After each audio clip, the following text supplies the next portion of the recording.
Сәлем достар, біздің каналға қош келдіңіздер. Сіздермен бүгін мен Абат және анам. Сәлем достар, балалар, қалдарыңыз қалай? Достар, бүгінгі видеоны сіздер көп күттіңіздер және де көп сұрадыңыздар. Бүгін енді осы видеоны түсіруге сәт түсті екен. Қазір енді біз сіздер жайғасып отырып алыңыздар видеоны бастамай тұрып. Ал ендеше біз румтурымызды бастайық. Ал кеттік достар, бастаймыз. Бірінші біз мына жерден бастайық. Мына жерде кіретін есік. Даланың есігі. Даланың есігі. Ал мынау бізде қазақша айтқанда даланың дәретхана. Ал мына жерде бізде баня. Бұл жерде біз кір жуамыз. Ал мына жерде біздің қыстық киімдеріміз, катокқа барғанда сұранатын киімдер. Сырғанаққа барғанда киетін киімдер. Ал мына жерде анам өзі айтып кетсін. Мына бізде далада отырып, жаздың күндері, жылы күндерде шай ішетін жеріміз. Мына бөлме өте ыстық маған. Бұл бөлмеде мен келін болып түскен кезде осы үйге келін болып түскенмін. Мына жерде бізде поврик бар. Ашып көрсетеді ал. Банка сақтайтын. Қазір ол қараңғы болып тұр екен. Примерно ашып көрсете сал. Мен алдыңғы видеода көрсетемін деген.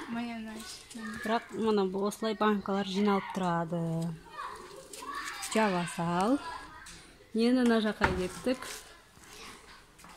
Мына жерде бізде летний кухня болады.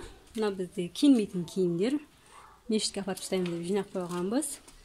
Мына жерде менің өзімнің офисім болады десем болады. Мына жер қыста да, жазда да тамақ жасайтын кухня болады ол, бөлек. Мына жерде, мынаның астында бізде топка, ол әкеміздің дүниелері, оны біз көрсетпей қояйық. Енді біз ары қарай кеттік айналып.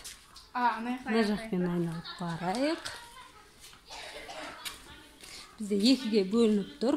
Мына жақтан да кірсе болады, мына жақтан да кірсе болады.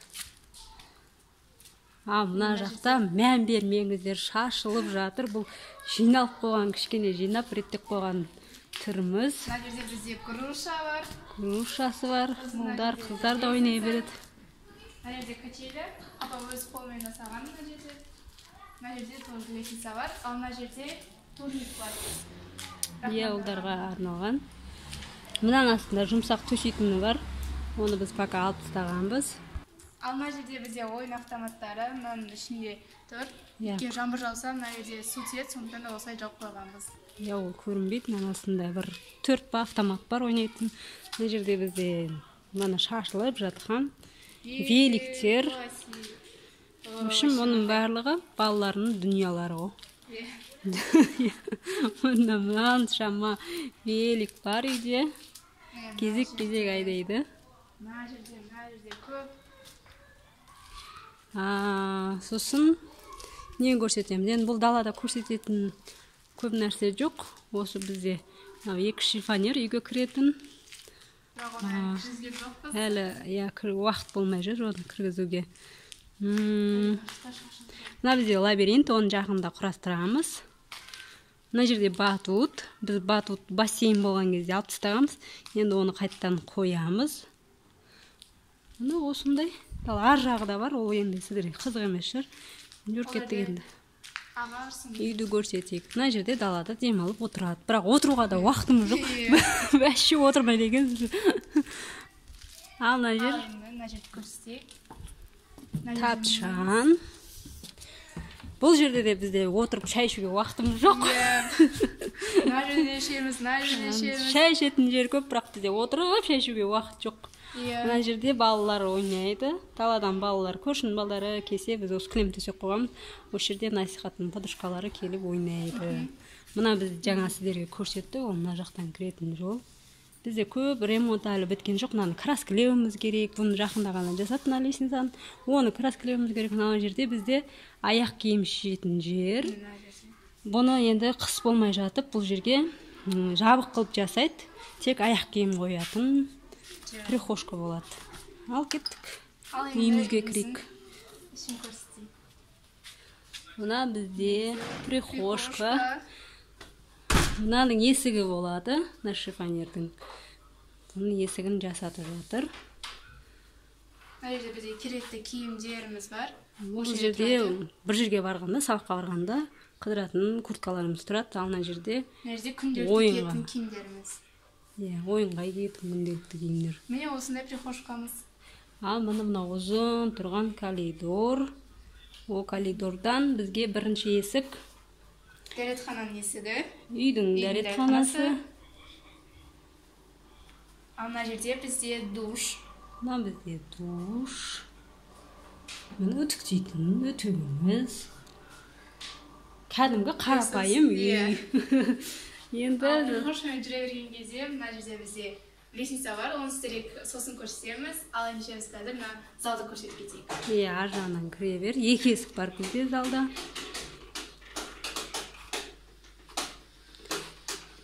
Мына біздің зал. Мына балалардың ойыншықтары. Тазикке жинап қойғанбыз. Өйткені олар шаш тастайды. Тазикке жинау оңай бізге. Міне осындай мына бізде Асылхан. Привет, Асылхан. Привет, Асылхан. Мына көрпе төсек неге жиналып тұр десеңіздер, біз қазір осы астында жатып жүрміз. Телевизорды көріп, мына стенаға мән бермеңіздер, балалардың ол нелері, өнері, ол осындай өнеріміз бар. Мына жерде де бар. Иә. Суретші біздің балалар. Мына осындай. Мына бізде демалып отыратын жер, тоже бұл жерде отыруға уақыт жоқ. Мына көрпе төсектерге мән бермеңіздер, біз осы жерде айттым, жаңа жатамыз, өйткені атамыз ауырады. Түнде 2-ге дейін осы жерде жүреміз, шай тамақ береміз, дәрі береміз, жуындырамыз, шайындырамыз, екінші этажға шығуға уақыт жоқ. Сол үшін біз осы жерде жатамыз. Ал енді залдан шыққан кезде осында екі есік бар, мына жерде атамыз жатыр. Атамыздың бөлмесі. Ал мына жерде бізде кухня.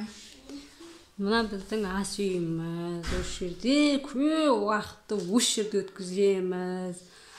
Мына жерге шай тамақ дайындаймыз. Мына жерде отырып жиналыс өтеді. Обедте, азанда, кешке жиналатын жер. Мына бізде осындай кухня. Мына бізде холодильник. Өте қарапайым үй. Артық асып тасып жатқан ештемеміз жоқ. Мына жерде атамыз демалып жатыр. Ар жағын көрсете алмаймын, мына телевизоры. Атамыздың мына жақта кроват. Қазір атамыз демалып жатыр, оны көрсете алмаймын. Енді мына жерде бізде ол атамыздың коляскасы. Атамыз жүре алмай қалған қазір. Екінші этажға шығайық. Мына жерде осындай вид. Осындай көшелерді қарайтын терезе. Бізде мына ремонт жасалмаған, жаңадан салынған үй, бірақ біз обой жабыстырамыз деп осылай қойып қойғанбыз. Ойланып, бірақ біз обой емес, слепкасы жасайтын болды. Слепкасы бәрін алып дайындап қойғанбыз. Мына қыздардың бөлмесі. Мына біздің бөлмеміз. Мына жерде Ахмет жатады. Мына жерге біз насихаттың төсегін қоямыз. Әлі насихаттың төсегін жасаған жоқпыз. Жасаған соң насихаттың төсегін қоямыз. Ал мына жерде мен жатамын. Қазір бізде покрывалы жоқ, мына сыртынан төсек қоятын қыздар енді осылай жатыр. Покрывал аламыз, сол жерде төсейміз. Ал мына жерде біз сабақ оқимыз. Осындай. Инабат кейде оқиды, кейде сабақ оқитын бөлме бар, сол жерге барып оқиды. Ал мына жақта былай көшелерді қарауға болады. Бірақ мына жерден дым көрінбейді. Осындай. Ал мына бөлмеден шыққанда көрші бөлме бар. Көршінің бізде әзірше әжем жатады. Насихат кейде жатады. Қазір біздің әжеміз санаторияға кетіп қалған. Бұл жерде енді негізі бұл бөлмеде сабақ оқитын бөлме. Атамыз ауырғаннан кейін осы бөлмеге әжесімен насихат жазады деп диванды қойып қойғанбыз. Ал мына жерде мына сабаққа керек заттар. Осылай тұр. Осылай мына жоғары жақта тұрғандар макулатура көбісі. Оны біз сабақ басталғаннан бастап жинаймыз. Апайлар жина деп айтпайды, бірақ біз соны макулатураға жинап мектепке өткіземіз. Ал мына полкада бұл біздің әжеміздің, мына заттың бәрі әжеміздің заттары. Бұл уақытша тұр, өзінің бөлмесіне орналасады. Одан кейін мынандай үлкен стол, ұзын стол. Бұл жерде біз сабақ оқимыз, кешке жақын. Кешке біз 12-ге дейін сабақ оқимыз. Таңертең инабатхана оқиды мектепте. Түстен кейін 3-3 оқиды. Ақниет, Асылхан, Насихат. Насихат. Сол үшін біз түнде оқып аламыз, таңертең сабақ оқып үлгермейміз. Ал енді бұл бөлмеден шыққаннан кейін бізде бұл бөлмеден шыққаннан кейін осындай диван бар, коридор. Тоже отырмаймыз бұл диванға, уақыт жоқ отыруға. Бұл диван жай тұрады. Мына жерге біз ойлағанбыз, бір кітап полкасын жасап қоямыз. Балалар отырып кітап оқиды деп осылай планмен жасағанбыз. Одан кейін бізде Асылхандардың ұлдардың бөлмелері бар. Бөлмесі мынау. Мына жерде телевизор, мынандай шкаф. Мына жерде астында ойыншықтар тұр. Көрсете бер. Міне осылай ашылады. Ол жерде ойыншықтар жиналып тұрған. Жаққанда осылай терсек, өзі жабылып қалады. Мына екеуі де сөйтіп ашылады.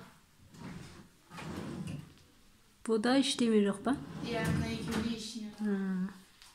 Міне осындай ұлдардың бөлмесі.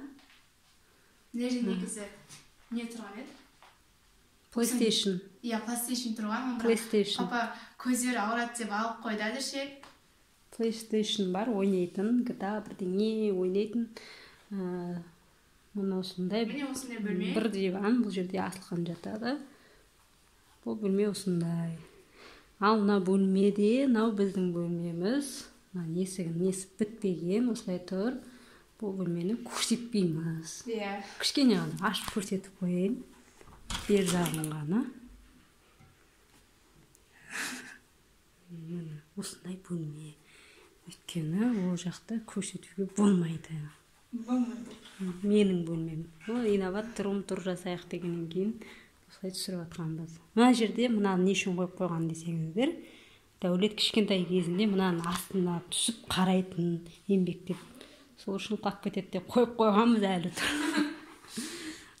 Осындай. Міне осындай екінші этаж. Осы міне екінші этаж осындай. Міне достар, осымен біздің видеомыз аяқталды. Егер сіздерге ұнаған болса, лайк басыңыздар. Егер де каналға тіркелмеген болсаңыздар, тіркеліп кетіңіздер. Келесі видеода кездескенше сау болыңыздар. Сау болыңыздар.